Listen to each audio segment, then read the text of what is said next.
This is a 42-inch Hampton Bay Landmark 3 Plus ceiling fan that is installed in Warren Fan Guy's house.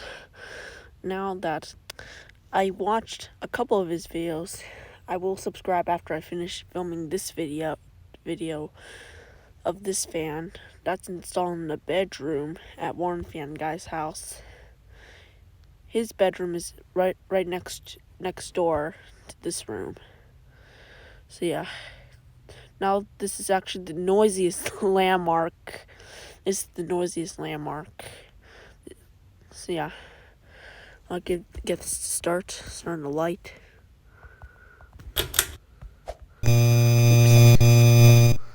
Okay, sorry about that. I accidentally jumped up to get it to the blades.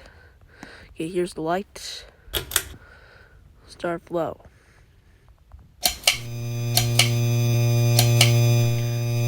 You could hear that buzzing noise.